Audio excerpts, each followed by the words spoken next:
Whenever we're tackling any particular villain, when we're trying to translate comic into the MCU, we always do a deep dive into the comic books. Of course, starting off with Jack Kirby. Jack Kirby just had this design sense of just making characters look iconic, just very simple and bold. So this is our chance to come up with the classic look that we see from the comic.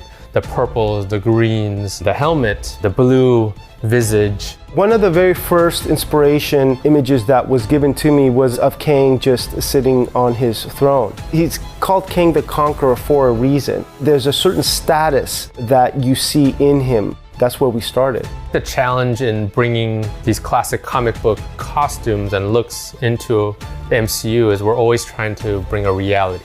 So with Kang, it was bringing in the high-tech futuristic elements into his costume. A big part of it was his helmet. Whenever we design helmets, it's always such an important element to the costume, because at the end of the day, that's what we're looking at, right? In the original Jack Kirby design, he's got more of like a sort of like toaster square helmet. That started to become a little bit not as functional. We had played with adding a clear face shield that allowed then the actor to not have something on his face or cover up his face. It was very important for Peyton and the leadership of Marvel to not lose his performance. And even the question of, will his face be blue or will it just be Jonathan Majors? We explored both, everything from having blue lights emit from the sides of the helmet in towards the face, projecting and giving him a blue tinge,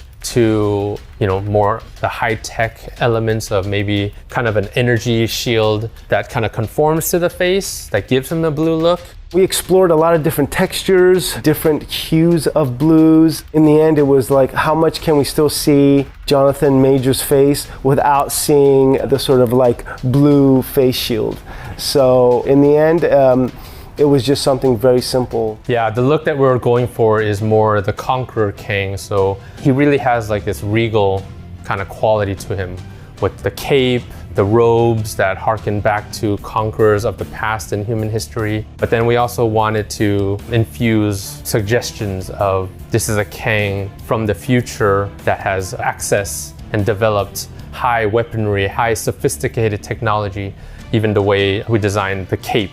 It's a little different than just a normal cape as it's segmented. So bringing the technology along with the kind of more grounded robe type of feel. He's got this motif on his face, these sort of like lines that is very iconic. And so in the fabrics, you see that a lot with some of these lines and textures that give strength to the character. In this respect, you have two sort of like vertical line designs, meaning he's got the scars on his face, and then when you do see him with a sort of like blue face guard, you've got tech lines. A lot of different kind of patterning was done by the different artists.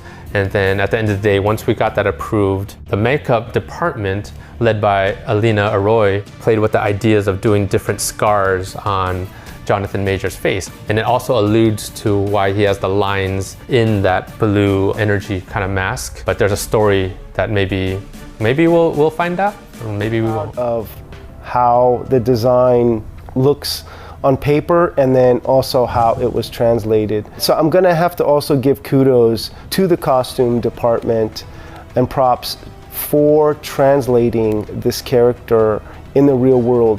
I'm most proud of, you know, my team of artists and seeing that Kang's pretty darn, you know, comic accurate. You know, I feel like this is a Kang that I've been wanting to see, that fans have been wanting to see. We stayed as true as we could to the comic source.